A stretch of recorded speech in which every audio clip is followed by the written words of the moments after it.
Hemos llegado al final de esta conferencia, jamás pretendiendo afirmar que hemos hablado lo suficiente del tema o tan bien del tema como hubiese sido posible. Eso lo admitimos con humildad, hermanos. No obstante, no tengo la más mínima de las dudas de que cada uno de nuestros pastores, hermanos, ha hecho su mayor esfuerzo por poner a disposición de nuestra iglesia local y de su misión en Manizales las gracias que el Señor les ha dado y todos agradecemos por ellos. El título de esta ponencia es El deleite en la obediencia evangélica. El deleite en la obediencia evangélica. Consideraremos, para quienes están llevando ciertas notas, los siguientes puntos a manera de encabezados. Hablaremos brevemente de las aberraciones que resultan cuando no se comprende la relación entre la ley de Dios y el Evangelio de nuestro Señor Jesucristo, tanto en la justificación como en la santificación. Hablaremos particularmente del legalismo, un poquito, y del antinomianismo. En segundo lugar, argumentaremos a favor de dos asuntos. Primero, que la obediencia evangélica, se insiste en esto, a la ley moral de Dios es una realidad para el creyente del nuevo pacto.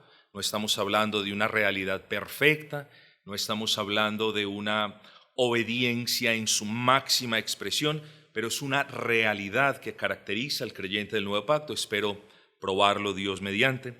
Y en segundo lugar, que dicha obediencia no es una carga para el creyente, por el contrario, produce deleite. Abordaremos para efectos de esos propósitos algunos apartes del Salmo 119, confiando, hermanos, que el Señor nos pueda desafiar, pero con la esperanza de que el Señor nos pueda animar. Y, ya para terminar, consideremos algunas de las causas por las que en ocasiones el creyente puede que no se deleite obedeciendo al Señor. Entonces, propondremos 4 causas que nos pueden ayudar, si el Señor nos favorece, a lidiar con el asunto y poder entonces deleitarnos obedeciendo al Señor. Hermanos, en primer lugar hablemos de las aberraciones. ¿Aberraciones de qué o en qué sentido? Bueno, 2 de las consecuencias de no saber diferenciar la ley del Evangelio son el legalismo y el antinomianismo. Nosotros ya hicimos breve referencia en la primera ponencia al respecto de esto. Pero en resumen, hermanos, el legalismo intenta justificar sin el Evangelio de Cristo. El legalismo intenta justificar o promete falsamente paz, perdón de pecados y reconciliación sin el Evangelio, solo por las obras, solo por lo que puedas hacer. Obedeces mucho, entonces mereces mucho. Es más o menos así. Pero el antinomianismo intenta santificar, si se quiere, aparte de la ley moral del Señor. O puesto de otro modo, en el legalismo la obediencia a la ley moral de Dios eclipsa la gracia del Evangelio, mientras que en el antinomianismo la gracia del Evangelio opaca el uso santificador de la ley moral como estándar de justicia. En el verdadero cristianismo, hermanos, ni la gracia opaca la ley, ni la ley la gracia. Ambas coexisten cada una en su debido lugar, cumpliendo la función que Dios les asignó dentro de cada pacto. En el pacto o bajo el pacto de obras, el Evangelio promete bendiciones a granel con sinceridad, pero la ley maldice sin piedad. Bajo el pacto de gracia, no obstante, el Evangelio, como lo vimos en la segunda ponencia, cumple con las promesas y la ley no maldice. La ley no maldice al creyente del nuevo pacto. La ley es benéfica para el creyente del nuevo pacto. Dios usa la ley para santificar al creyente del nuevo pacto, para guiarlo, para enseñarle su pecado, para mostrarle sus falencias y, como lo argumentamos, para regresarlo a la cruz a pedir perdón. Teniendo en cuenta entonces lo anterior, consideraremos en primer lugar el asunto del legalismo. El legalismo es aquello que resulta de no saber diferenciar la ley del Evangelio en lo tocante a la justificación. En su sentido más básico, hermanos, y espero no ser negativo y que ustedes no me perciban de manera negativa, en su sentido más básico, el legalismo no es un error doctrinal. Creo que no podemos decir que una iglesia legalista o un púlpito legalista que predique tanto la ley que opaque la gracia y el evangelio, no podemos afirmar que es una iglesia que está en el error. Yo creo que no sería correcto. Aquí no estamos hablando de un error, sino literalmente de una herejía. ¿Por qué? Porque el legalismo plantea la posibilidad de ser justificados delante de Dios por medio de las obras de obediencia a la ley, aparte de la sola fe en el Cristo solo. En esta herejía, hermanos, tenemos que ser sabios, ¿cierto? Porque Dios no nos ha mandado a ser policías de las iglesias, a mirar qué están enseñando aquí o allá, pero tenemos que ser sabios porque así, hermanos, como una goma de mascar viene de diferentes sabores, con o sin azúcar, con fresa o con aquello otro, así también el legalismo y el antinomianismo, como lo vamos a ver ahora, se presentan de diferentes maneras. Hago referencia en particular a que, hablando precisamente del legalismo, tenemos el legalismo que cree exclusivamente que la justificación puede ser lograda mediante las obras. Eso es legalismo puro y duro. Pero la segunda manifestación del legalismo es cuando encontramos, mis amados hermanos, que la justificación puede ser lograda con fe y también con obras. Aquí ya nos desviamos de lo que tanto amamos, de la doctrina de la solo fe, solo por gracia, solo en Cristo. Entonces, por un lado tenemos puro y duro legalismo, obras. Por el otro tenemos algo aparentemente no tan escandaloso, pero igualmente herético, en mi opinión, que es obras con un poquito de fe o mucha fe con un poquito de obras. Sea cual sea la mezcla, estamos hablando de legalismo. En última instancia, mis amados hermanos, el legalismo en cualquiera de sus formas mira la obediencia a la ley de Dios como la moneda que puede comprar todo o parte del favor divino, olvidándose así que el hombre es justificado por la fe sin las obras de la ley. Pero la segunda aberración, evidentemente, ya hablamos del antinomianismo. Este es el resultado de una pobre comprensión de la dinámica redentora entre la ley y el evangelio, ¿cierto? Si el legalismo usted lo ubica en un extremo de ese espectro de herejías, bien pudiésemos hacer ubicando el antinomianismo justo en el extremo opuesto. Entonces, de la misma manera tenemos antinomianismo puro y duro y tenemos el antinomianismo, y se dice con mucha cautela, bien copio las palabras del pastor Jorge, con temor y temblor. Estas cosas no son ni acusaciones temerarias, estas cosas no es porque como iglesia nos creamos más, no, somos pocos y despreciados, y aún así, hermanos, estamos contentos con lo que Dios ha hecho con nosotros. Pero no obstante, hay que hablar de las cosas con amor. Como dice la palabra, hay que hablar la verdad en amor. Entonces, hermanos, hablando del antinomianismo, tenemos también la misma presentación. Tenemos el antinomianismo puro y duro, que simplemente, hermanos, anula por completo la obediencia a la ley moral de Dios. Y el otro tipo de antinomianismo que, hombre, ellos dicen, oye, sí, en serio, la ley de Dios no ha cesado de ser vigente para la iglesia del Señor. Pero entonces aquí ya entramos en la controversia de cuántos mandamientos están vigentes. Y nosotros lo anotamos en la segunda ponencia, que nadie nos engañe, mis amados hermanos, de que en razón de que la ley es una unidad, es por ende inseparable. La palabra átomo significa sin división. La ley es indivisible. Tú no puedes escoger qué mandamientos guardar y qué mandamientos no guardar. Luego, por tanto, si tú dices, yo creo en 9 de los 10 mandamientos, luego hay un grado de antinomianismo porque estás desechando uno de ellos. Entonces, lo que yo le quiero mostrar es que de la misma manera como el legalismo puro y duro, también tenemos en el otro aspecto o en el otro extremo de esta serie de herejías, tenemos el antinomianismo. Tengamos cuidado, hermanos, porque tenemos las dos variantes, puro y duro, es decir, todo o nada, o tenemos un poquito de ambos. Todos sabemos, hermanos, lo que significa el término antinomianos. Anti, en contra de, y nomos, esa palabra es ley, significa contra la ley.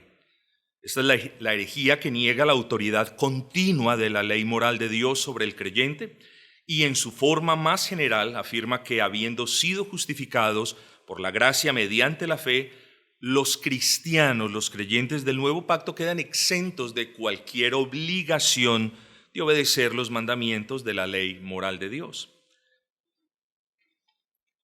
Con el deseo, hermanos, de poder entender este asunto del antinomianismo, no nos vamos a enfocar en el legalismo, pero con el deseo de entender este asunto del antinomianismo un poquito más en detalle, voy a citar 3 casos de denominaciones que, en mi opinión, ejemplifican el punto.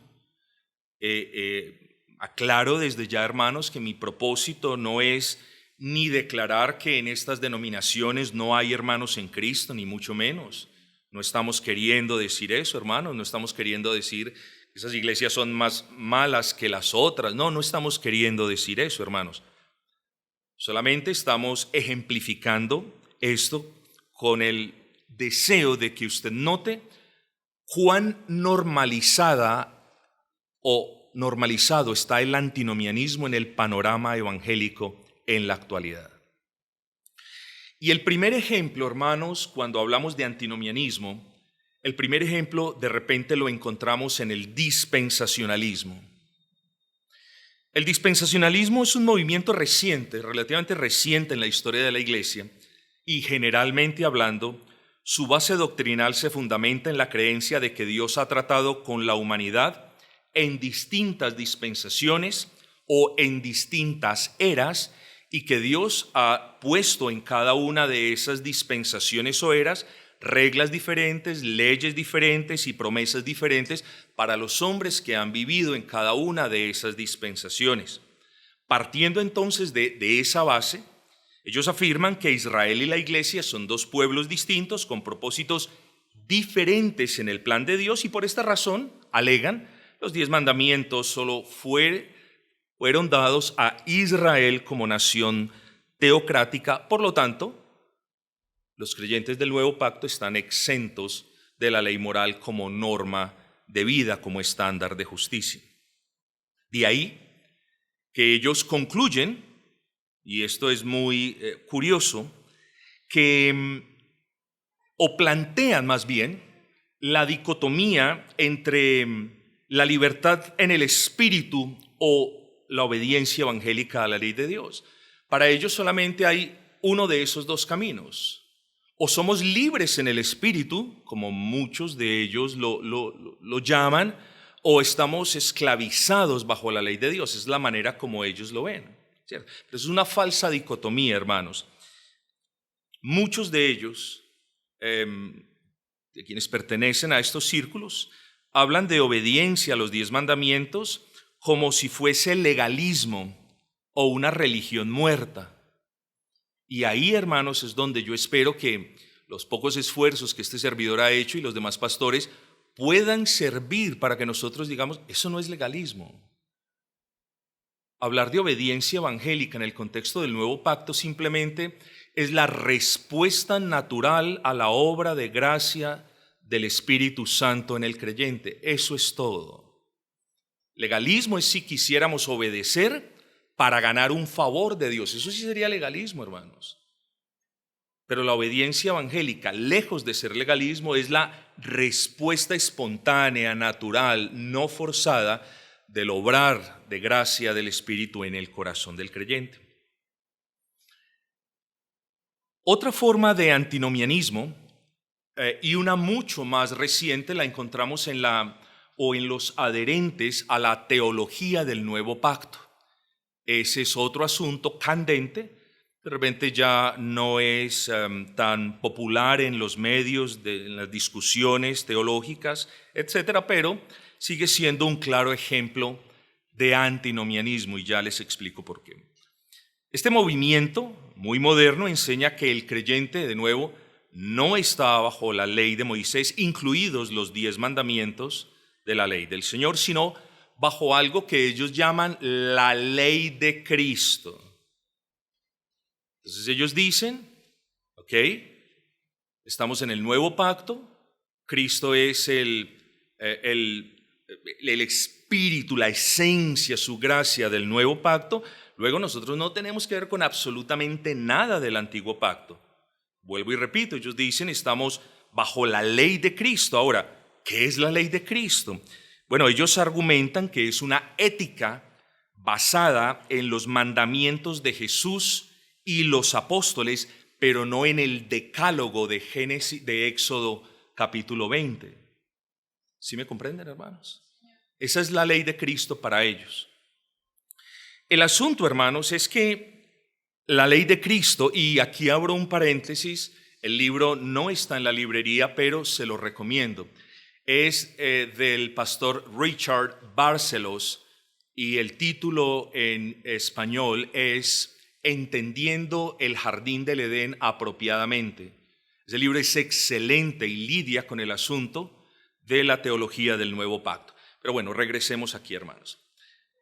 Ellos hablan de la ley de Cristo y hacen de la ley de Cristo, según ellos, algo que está en oposición a la ley moral de Dios o al decálogo que nosotros encontramos en Éxodo capítulo 20. Pero el punto es que la ley de Cristo es absolutamente la misma ley moral de Dios, pero purificada. Note lo siguiente que le voy a decir. La ley de Cristo es absolutamente la misma ley de Dios purificada. ¿Purificada de qué?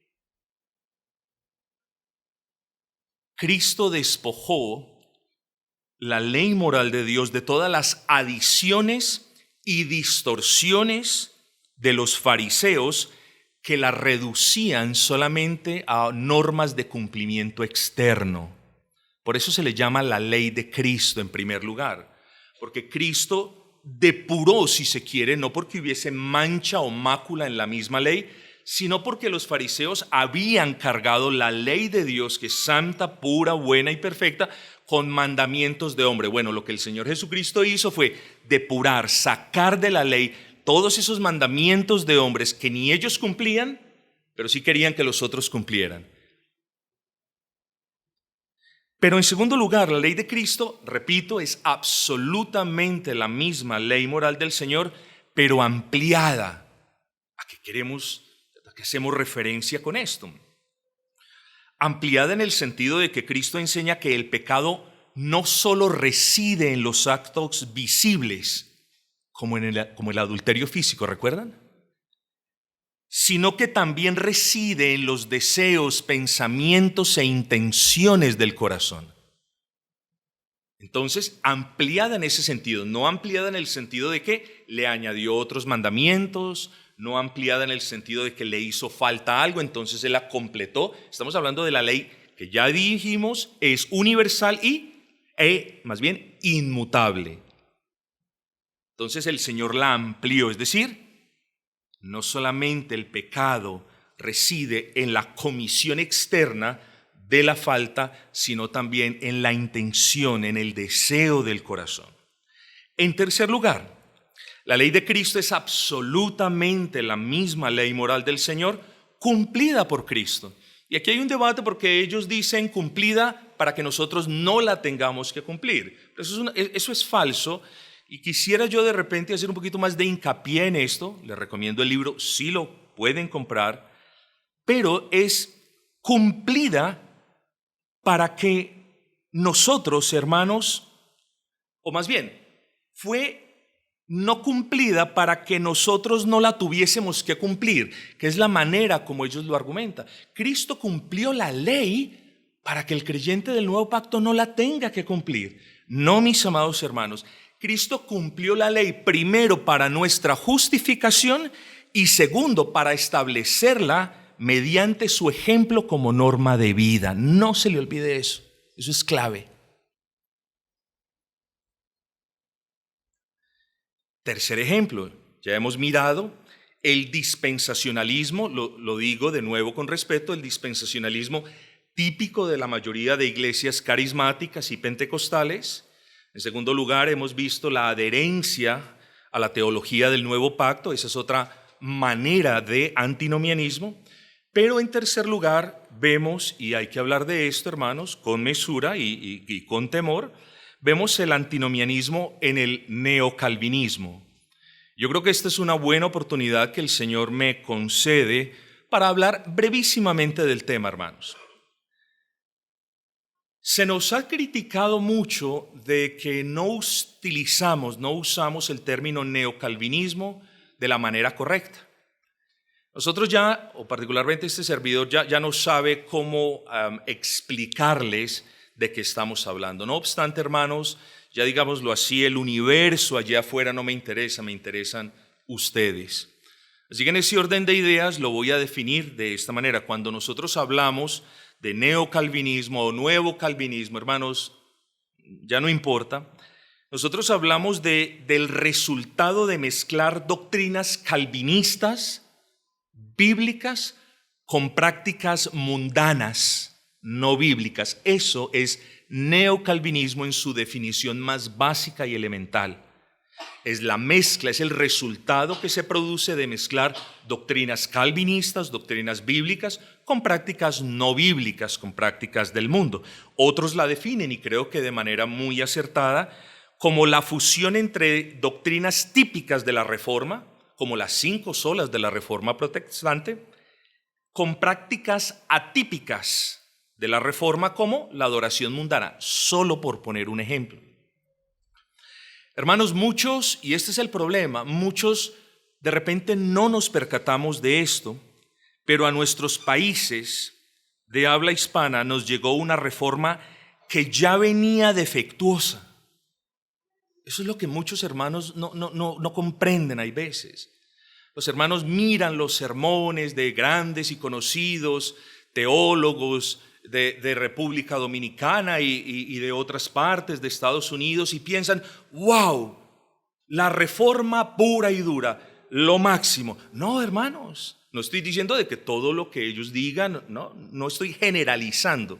Solamente estoy diciendo o les estoy invitando a que no idealicen la reforma, hermanos, ni asocien la verdadera reforma con los predicadores más conocidos. Eso es una falacia. No podemos hacer eso. Entonces les venía diciendo, a Latinoamérica ya nos llegó una reforma defectuosa. Yo no puedo cuantificar el grado de defecto en la reforma que nosotros vivimos o practicamos, o que muchas iglesias lo hacen. Lo que sí puedo decir, hermanos, es que uno de esos defectos es que ya vino con cierta alergia, predisposición negativa para la ley moral de Dios como norma de vida para el creyente del nuevo pacto, particularmente con el día del Señor. Hermanos, yo le hago una pregunta. Si usted tiene sed, y dentro de un momento le va a dar sed, si usted tiene sed y me pide un vaso con agua, y yo con mucho gusto le abro la botella y le sirvo agua en el vaso, pero le digo, hermano, espere, le voy a echar solamente a estos 250 mililitros, le voy a echar solamente una gota de cianuro, una nomás, tómesela. ¿El agua está pura o no está pura? Muy bien. Cuando se niega uno de los 10 mandamientos de la ley moral del Señor, se está negando la unidad entera, hermanos. Se está afectando la estructura de la unidad de la ley de Dios. No estamos hablando de, esto es una opinión secundaria. No, hermanos, estamos atentando en contra de la unidad, me perdonan la redundancia, indivisible de la ley de Dios. Entonces nos vino una reforma así, hermanos. El movimiento neocalvinista es un movimiento que habla del evangelio con pasión y resaltan la gracia, hermanos, y gloria al Señor por eso. Pero si usted nota bien, raramente hablan de la ley moral de Dios como norma santificadora. Raramente. Un púlpito sano, por el contrario, proclama el evangelio como esperanza para el perdido, pero no se amilana para enseñar la ley con temor y temblor como norma de vida para el creyente. Y esa es la razón por la que las iglesias reformadas no son populares. A todos nos gusta el evangelio y nos debe gustar la gracia, Cristo, las promesas, pero cuando ya nos hablan de la ley del Señor, lo primero que se le viene a la cabeza a la mayoría de personas es legalismo. Hermanos, cuando a usted le digan su iglesia es legalista, tenga misericordia, no se enoje. Porque esa afirmación es producto del desconocimiento de la dinámica entre la ley y el evangelio para los creyentes del nuevo pacto. Por eso estas conferencias en parte, para que usted pueda discernir esa dinámica y pueda contestar sabiamente. Para no alargar mucho el asunto, un púlpito sano guarda un buen balance, exalta la gracia, pero nunca a expensas de la ley moral, hermanos. Es cierto, hermanos, tenemos que admitirlo y debemos ser cuidadosos con eso. Donde la ley se exagera, se pone una carga inapropiada sobre el creyente. Pero es igual de cierto que donde la ley se esconde, la iglesia se expone a la liviandad y a la normalización del pecado. Habiendo expuesto, aunque brevemente, que tanto el legalismo como el antinomianismo son aberraciones que surgen de no discernir correctamente la relación entre el primer elemento, la ley, y el segundo, el evangelio, pasemos ahora, hermanos, a nuestro segundo encabezado, el deleite de la obediencia evangélica. El esposo halla deleite en su esposa, el niño en los brazos de su madre, el empleado cuando llega a casa, el cristiano en medio de su iglesia local. Hermano, yo le pregunto, ¿ha experimentado usted el deleite por obedecer evangélicamente la ley de Dios? Y se lo pregunto, hermanos, como lo vamos a argumentar en un momento, no porque usted o Dios lo obligue a tener un estándar o una medida de gozo, de deleite, pero no es natural, hermanos, pensar que somos creyentes del nuevo pacto cuando todavía no hemos experimentado el deleite de obedecer al Señor. El pastor nos lo recordó ahora. Estas cosas no son naturales, aún hay un remanente de pecado. Pero debemos, hermanos, correlacionar la promesa que nosotros expandimos de Ezequiel 36, 26 y 27. Porque si usted mira esa promesa con detenimiento, si usted se toma un tiempo para estudiarla, usted va a encontrar que allí es Dios comprometiéndose a obrar en usted de tal manera, dice, que vosotros guardaréis mis estatutos y pondréis por obra mis preceptos, hermanos. ¿Qué es lo que falla entonces? ¿Falla Dios comprometiéndose a obrar en el creyente de tal manera que él obedezca? ¿O hay alguna falla en nosotros? Claro, hermanos. La falla está en nosotros, hermanos. Nosotros no hemos comprendido la ley en su esplendor y hermosura. Nosotros tenemos algún grado de predisposición anómala con la ley de Dios. La ley de Dios, repito por enésima vez, no está allí para condenarnos. La ley de Dios está allí como un instrumento de Dios para guiarnos, para establecer la norma que es acepta a Dios. Entonces yo creo que una de las enseñanzas que podemos atesorar de estos tiempos de estudio es que debemos aprender a estudiar la ley, debemos aprender a conocerla por lo que Él es a la luz del pacto del cual somos miembros. Porque si usted es miembro del pacto de obras, queriendo decir con esto, si usted no ha abrazado a Cristo, si usted no ha creído las promesas del Evangelio, entonces yo entiendo que la ley sea una carga para alguien. Pero de la misma manera como Dios sacó a los hebreos de debajo de las tareas pesadas de Egipto, así también nos sacó a nosotros de debajo de las imposiciones imposibles de cumplir de la ley como pacto de obras. La ley, hermanos, ya no tiene sobre el creyente no solamente el poder condenatorio. La ley, hermanos, es benéfica, no nos hace mal. Cuando un medicamento nos hace mal, hay algo, al médico le toca recetar otro examen, le toca recetar un medicamento paralelo, pero hermanos, aquí no hay más leyes. Examinémonos pues delante de Dios cómo estamos nosotros comprendiendo la ley del Señor. Ninguno, hermanos, de los que cargan bultos pesados sobre sus espaldas dicen: qué feliz estoy yo de llevar esta onerosa y pesadísima carga. Qué feliz. Pongan sobre mí más peso. Pongan sobre mí más obligaciones. Denme un yugo más pesado. No, mis hermanos.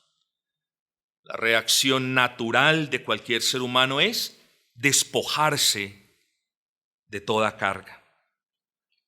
Si no sabemos diferenciar entre la ley como norma de vida y la ley como pacto de obras, entonces, y de repente este sea su caso, entonces usted verá la ley como una carga.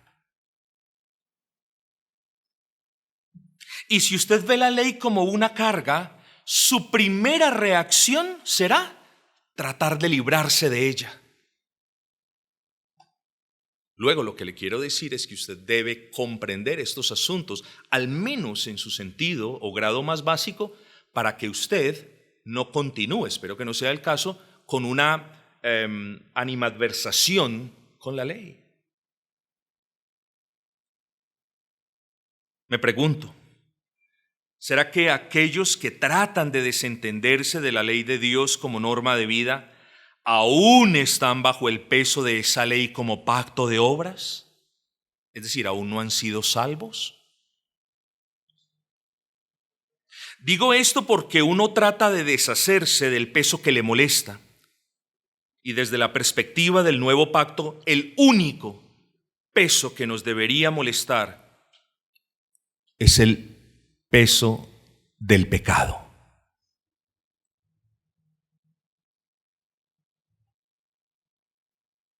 Parece que entonces, como lo argumentábamos, el problema no está en la ley de Dios, sino está en nuestro corazón, hermanos. El problema está en nuestro corazón. Y ese problema toma mayor claridad y se hace más evidente, hermanos queridos, cuando apelamos a lo que dice el apóstol Pablo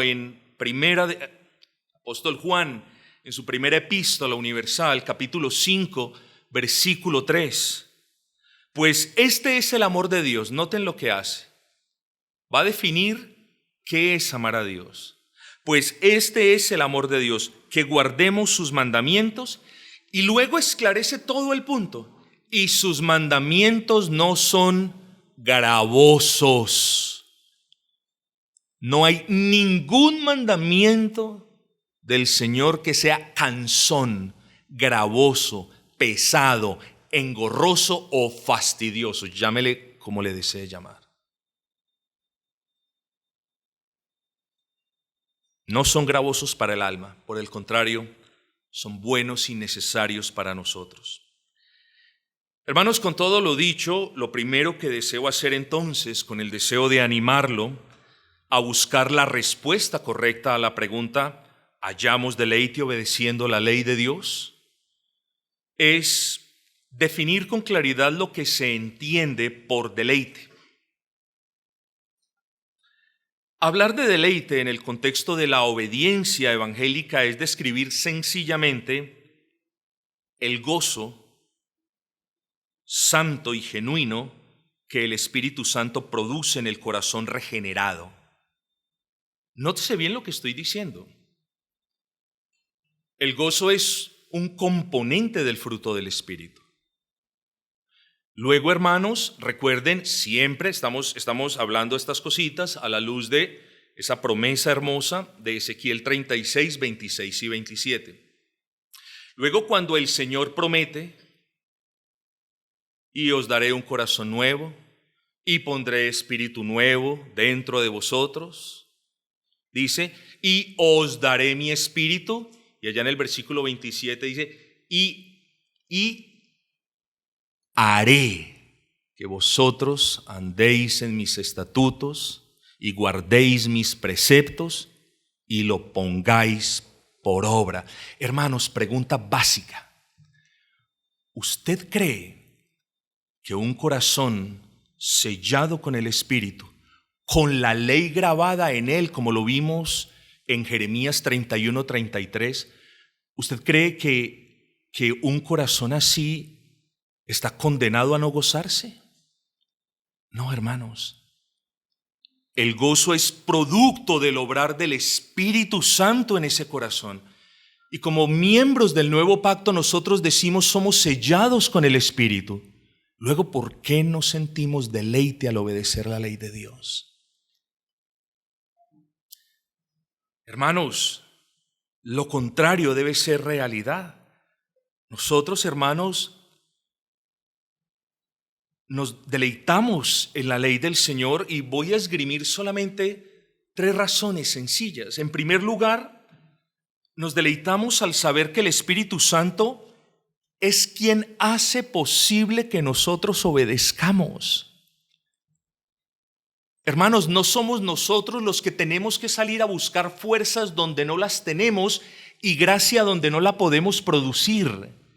Es el Espíritu Santo que usted lleva en su corazón el que va a obrar estas cosas por mera gracia. Sí, nosotros últimamente respondemos a esa gracia. Eso lo aceptamos, claro.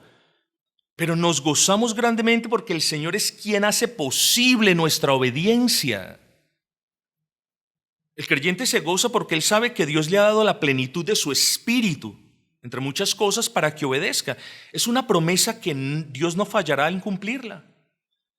Si Él dijo en el nuevo pacto que haría que anduviéramos en sus estatutos y guardásemos sus preceptos y los pusiésemos por obras, entonces por honor a su nombre, así lo hará.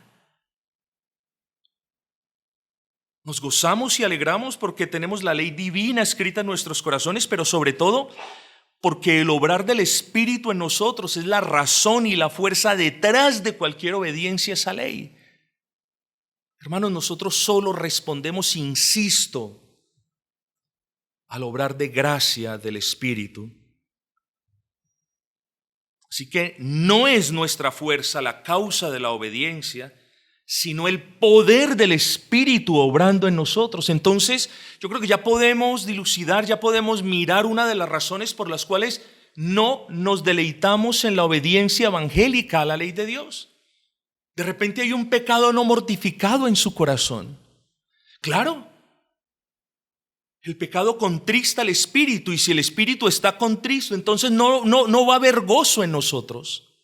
De repente ese es el caso de alguien, o de alguien que nos escucha a la distancia, no lo sé.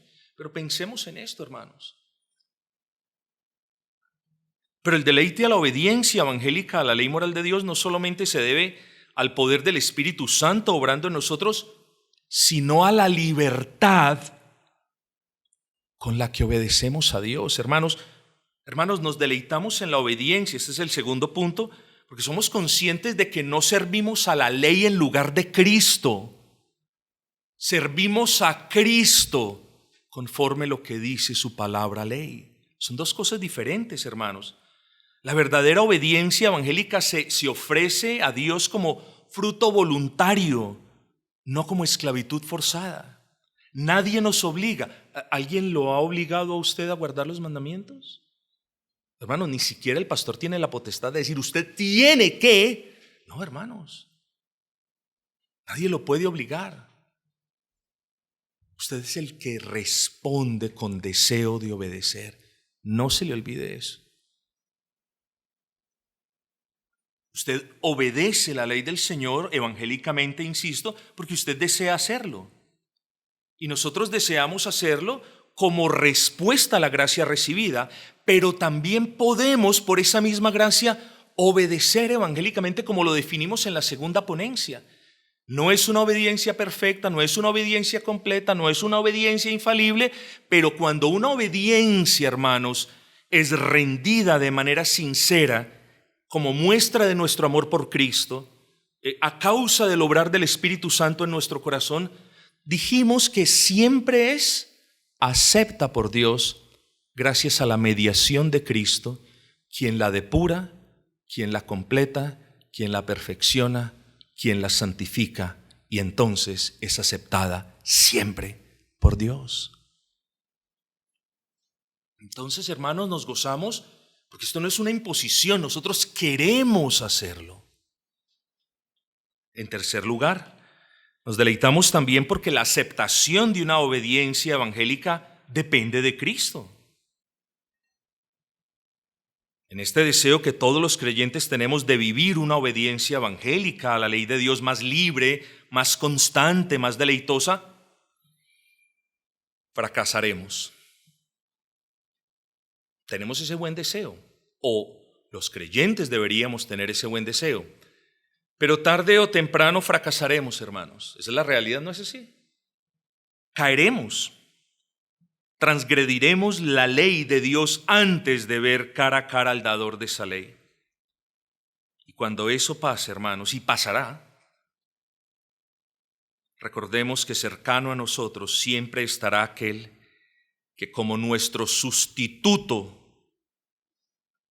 clavó en la cruz del Calvario las maldiciones de esa ley como pacto de obras, pero que como nuestro sumo sacerdote del nuevo pacto intercede por nosotros cuando nosotros quebrantamos esa misma ley que queremos obedecer, hermanos. Entonces nos deleitamos por Cristo. Porque cuando nosotros quebrantamos la ley moral del Señor, tenemos la promesa, hijitos míos, estas cosas os escribo para que por si pecan, es decir, por si transgreden la ley, y dice, y si alguno peca, exacto, abogado tenemos para con el Padre a Jesucristo el justo. Entonces, hermanos, ¿qué otra razón de peso puede existir que nos impida agradar al Señor en toda obediencia evangélica? Sabemos que tenemos la plenitud del Espíritu en nuestros corazones. Sabemos que Él obra la gracia, tanto como el deseo, para poder obedecer. Sabemos, hermanos, que queriendo obedecer, fallaremos. Pero en ese momento, hermanos, que no se nos olvide que tenemos a nuestro bendito Rey y Señor, quien es nuestro mediador y en el que siempre tendremos perdón cuando transgredimos la ley, hermanos.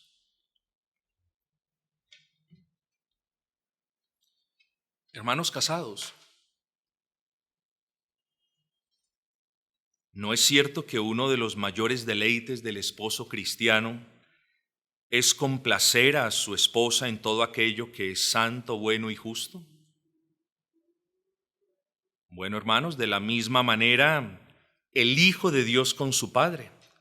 El creyente se deleita rindiendo a Dios una obediencia evangélica porque él sabe, hablo del creyente, que aquello en lo que Dios más se complace es en la obediencia de sus hijos.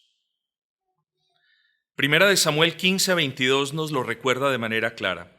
Se complace Jehová, yo lo puedo poner de esta manera, se deleita Jehová, tanto en los holocaustos y víctimas como en que se obedezca a las palabras de Jehová. Ciertamente el obedecer es mejor que los sacrificios y el prestar atención, ¿a qué? A la palabra de Dios, más que la grosura de los carneros.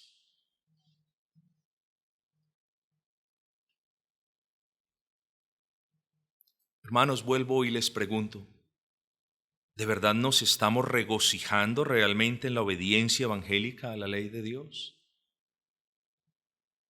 Hoy es día de reflexión, hermanos, espero.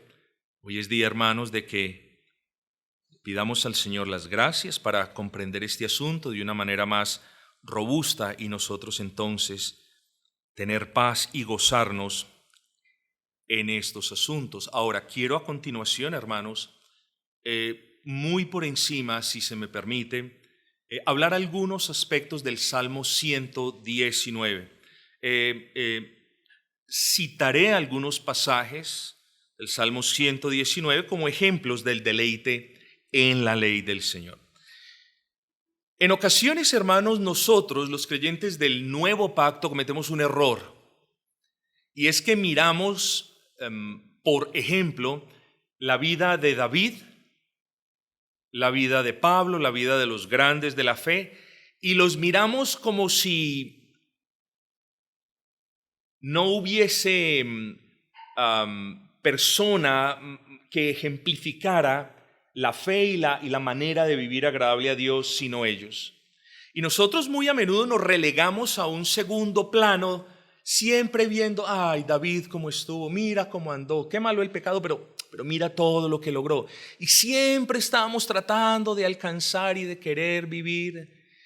Hermanos, este Salmo 119, que este servidor particularmente se inclina por la autoría de David, pero este soy yo, con mis propios argumentos, fue escrito por alguien que estaba, o que no estaba, más bien, en un nivel de espiritualidad inalcanzable, con el que usted y yo jamás podríamos identificarnos. Por el contrario, hermanos, lo que nos han expuesto los pastores, yo creo que nos da para pensar que quien lo escribió fue un pecador justificado, uno que amó al Señor, que amó la palabra del Señor, pero que también cayó, que falló, incluso que abandonó los preceptos como lo veíamos ayer. Uno que también fue perseguido, afligido, probado, quebrantado y abandonado, quizás como usted y yo hemos sido. ¿Dónde está la diferencia entonces? Hermanos, este no es la conferencia o la ponencia de las diferencias entre David y nosotros, pero yo quiero plantear un punto. Quiero que lo considere. Porque la diferencia entre el autor inspirado del Salmo 119 y nosotros, que por cierto podría explicar la razón por la que él se deleitaba en la ley y nosotros quizás no tanto, probablemente radica en que el salmista cultivó una vida de piedad en dependencia a la palabra de Dios. Eso es una sugerencia que yo hago. La razón por la cual yo veo a este hombre en medio de las situaciones y providencias dificultuosas y de las pruebas y de los ataques y de todo lo demás, es que este hombre empeñó su voluntad con determinación. Un día, no sé cuál, decidió que la palabra ley de Dios iba a ser para él su todo. Cosa que de repente no hemos hecho nosotros, hermanos. Quizás alguno tenga la palabra de Dios como un accesorio, puede vivir sin ella por algún tiempo, y lo decía el pastor, cuando la necesite, la abre y apela, pero sigue siendo un accesorio. ¿Cómo nos vamos a deleitar en algo que rara vez leemos? ¿Cómo nos vamos a deleitar en algo que rara vez meditamos? ¿Cómo nos vamos a deleitar en algo que parece que para nosotros fuera un lenguaje diferente? de un hombre que sufre, de un hombre que llora, de un hombre que fue perseguido, de un hombre que fue calumniado, de un hombre que fue toda suerte de cosas y que no obstante dice: amo la ley de Dios. Yo particularmente creo que una de esas diferencias fue que él determinó a que la palabra ley de Dios fuera su todo en la vida. Él escogió ver la ley por lo que es.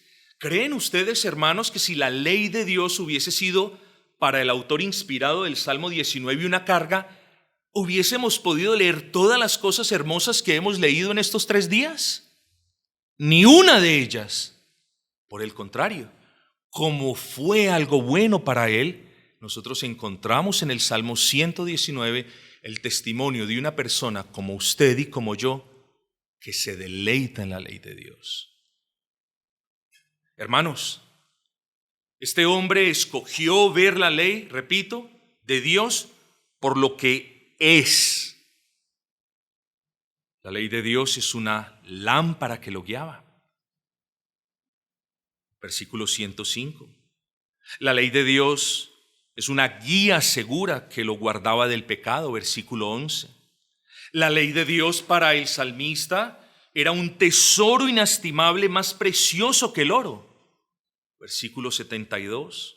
La ley de Dios fue una fuente de consuelo en la aflicción. Versículo 50. La ley de Dios fue también fuente de paz y estabilidad emocional para su corazón.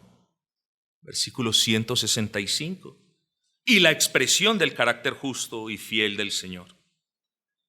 Qué hermoso sería que Dios nos diera la gracia para ver su ley como lo que es. Cuando nosotros veamos la ley de Dios como lo que es, entonces nos deleitaremos en ella, hermanos. Antes no. Qué hermoso que el Señor nos conceda la gracia para ver la ley como lo que es, no como una carga, sino como un regalo de gracia que nos guía, que nos aconseja, que nos consuela, que nos redarguye y que nos santifica, hermanos. Qué benéfico sería para nuestras almas aprender un poco de cómo David testifica de la utilidad de la ley de Dios en toda providencia. Solamente voy a mencionar 3. Cuando David fue calumniado, él meditaba en la ley.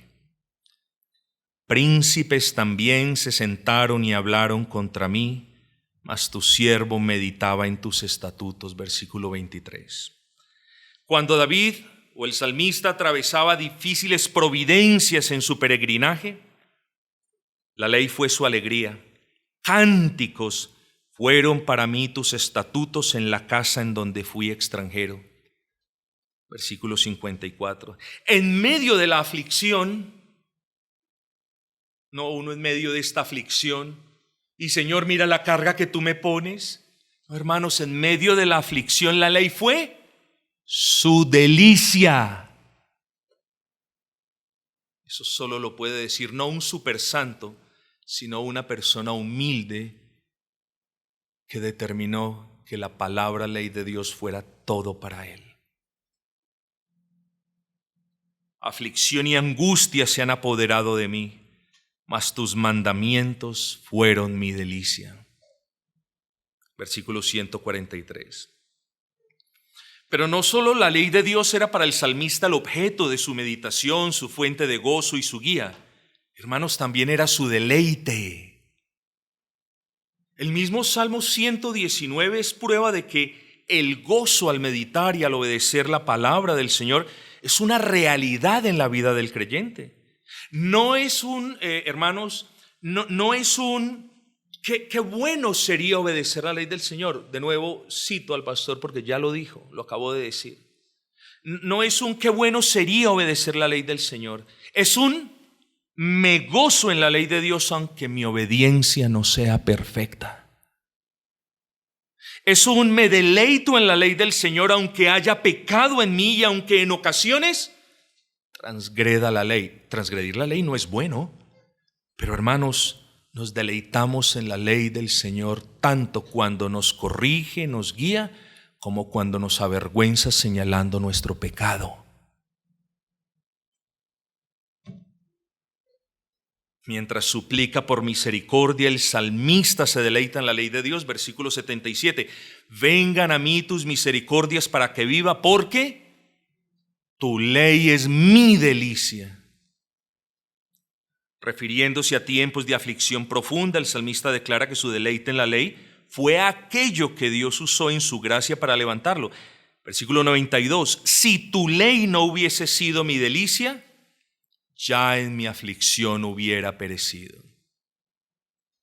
Y mientras anhelaba la salvación definitiva del Señor, el salmista insiste, versículo 174, he deseado tu salvación, oh Jehová, y tu ley es mi delicia.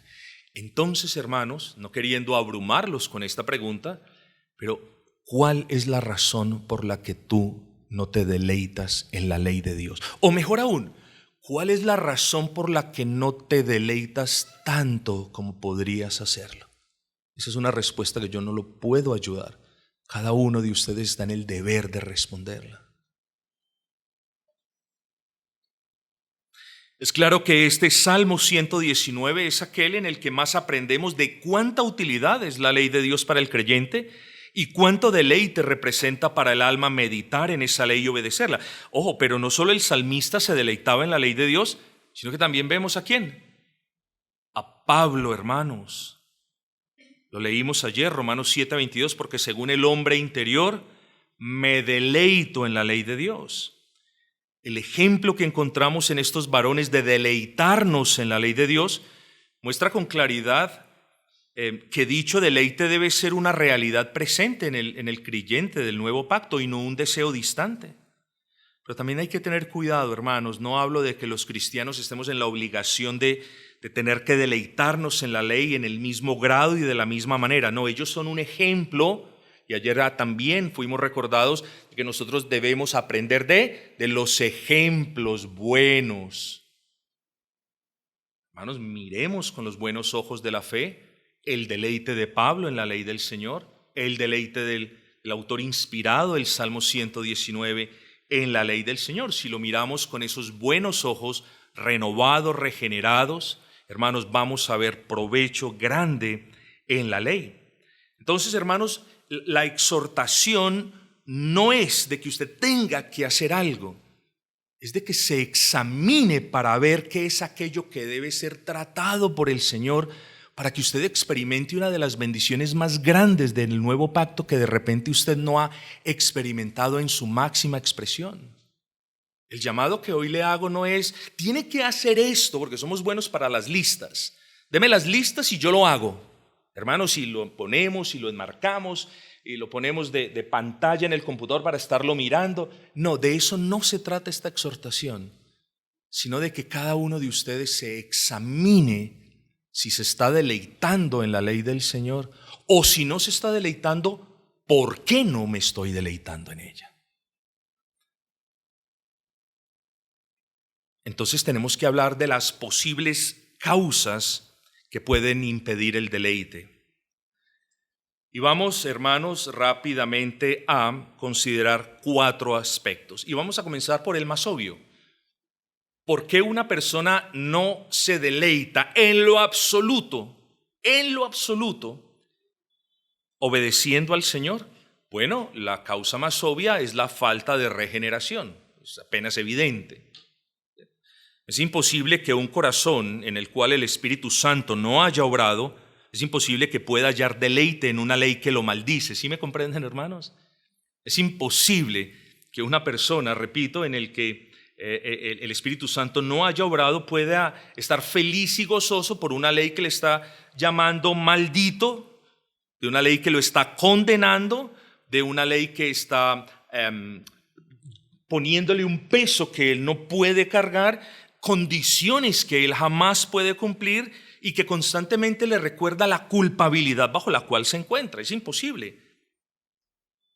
Eso lo dice el apóstol Pablo en Romanos 8, dice, porque los designios de la carne son enemistad contra Dios, porque no se sujetan a la ley de Dios, ni tampoco pueden. Segundo punto, lo mencionamos ahora, el pecado remanente en el creyente. ¿Quién entre nosotros no sabe que aún tenemos un remanente de pecado?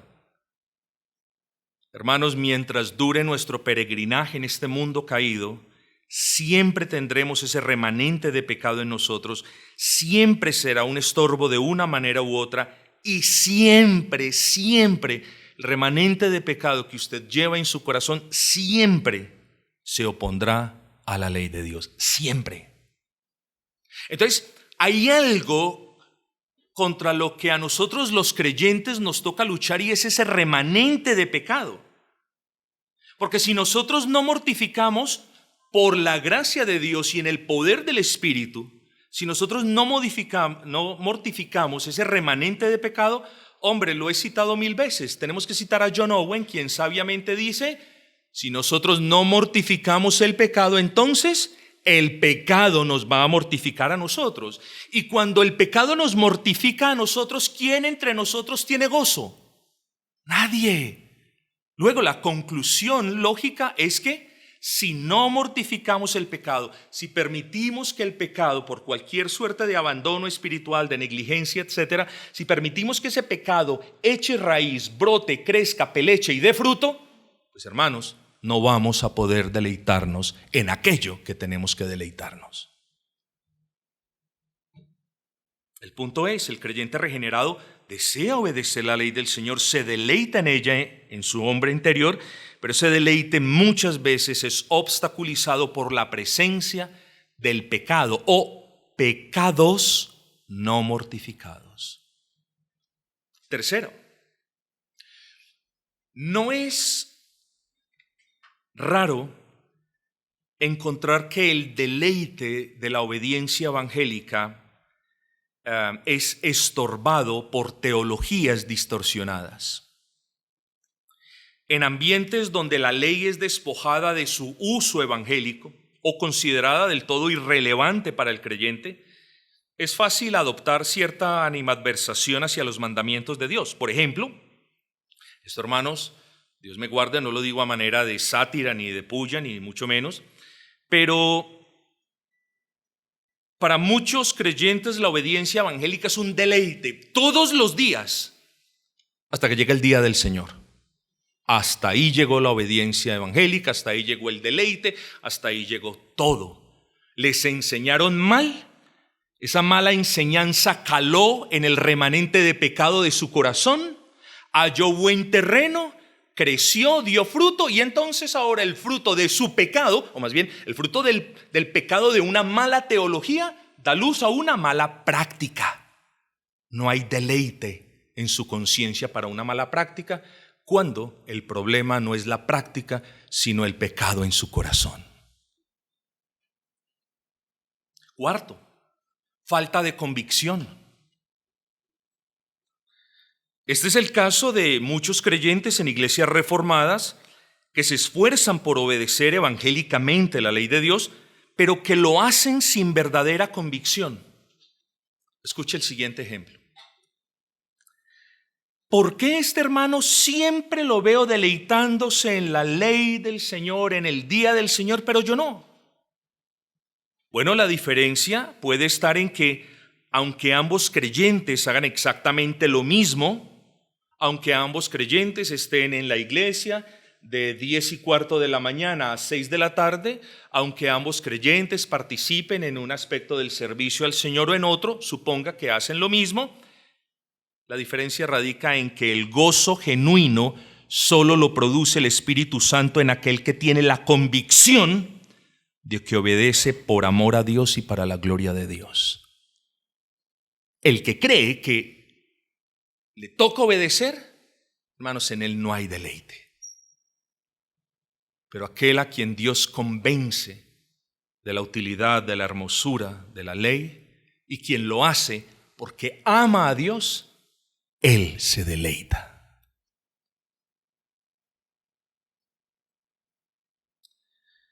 Pero quiero, hermanos, traer, antes de ya pasar a la conclusión, Si no hay deleite en la obediencia, no asuma, por favor, que no hay gracia. Solo reconozca que algo debe ser tratado delante de Dios en su corazón. No se descalifique, solo preséntese delante del Señor, ábrale su corazón.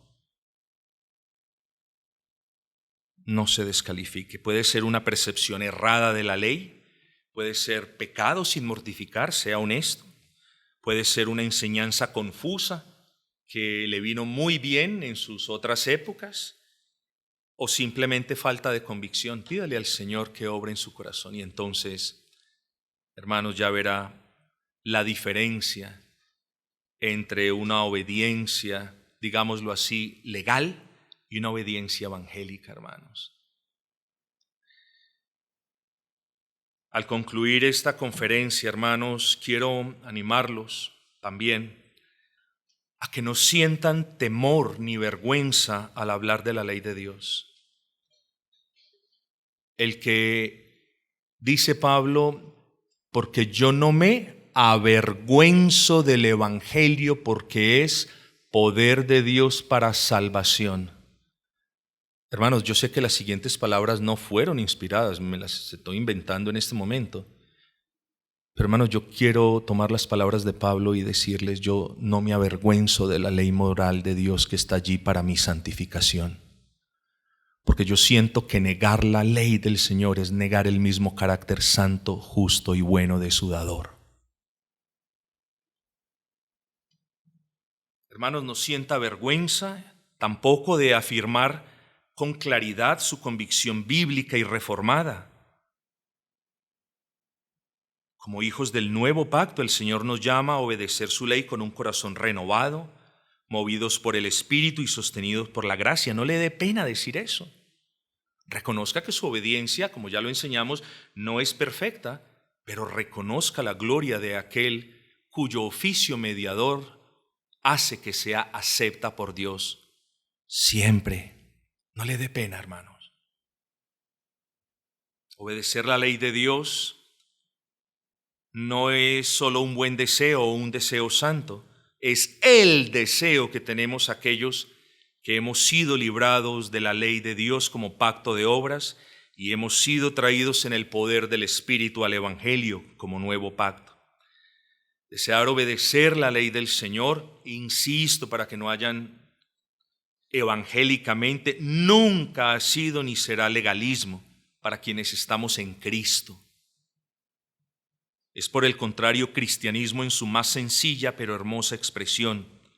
La obediencia evangélica a la ley de Dios, lejos de ser un acto de legalismo, es la respuesta natural y gozosa de un corazón regenerado por la gracia del Señor, como lo vimos en Ezequiel 36:26. Esta obediencia evangélica, hermanos, de la que tanto hemos hablado, lejos de oponerse al Evangelio, es precisamente el fruto visible de una fe viva y salvadora, como lo enseña la Segunda Confesión Bautista de Londres. Cito, estas buenas obras, y hay una coma explicativa, hechas en obediencia a los mandamientos de Dios, lo que decíamos ayer, ¿recuerdan? Son, en primer lugar, los frutos y evidencias de una fe verdadera y viva. Nuestra obediencia evangélica es el fruto de nuestra fe. Segundo, dice la confesión, manifiestan nuestra gratitud. Esa es la obediencia evangélica, una manifestación del amor que tenemos para con Dios y de la gratitud que tenemos por quien Él es y por lo que Él ha hecho por nosotros. Tercer lugar, fortalecen nuestra seguridad. Cuarto, edifican a sus hermanos. Quinto, adornan la profesión del Evangelio. Sexto, tapan la boca de los adversarios. Y 7, glorifican a Dios.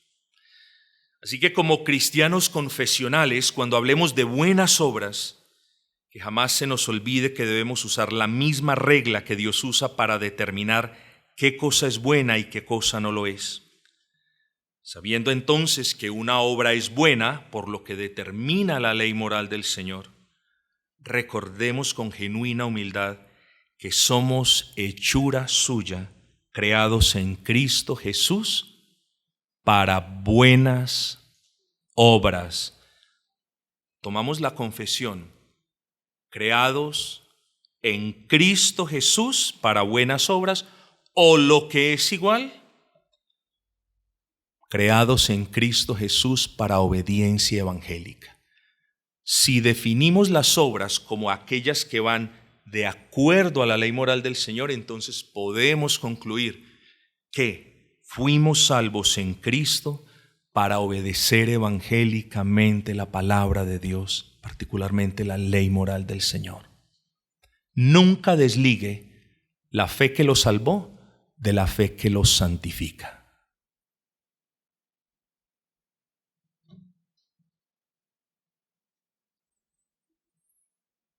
A la luz de lo anterior, es claro que uno de los propósitos de nuestra redención es andar en obediencia a la ley del Señor, una obediencia libre, gozosa, sincera, para la gloria de su nombre. Hermanos, al final de cuentas, una vida a la luz de la palabra, como fue el título de esta conferencia, es una vida en conformidad con la ley moral del Señor. Es así.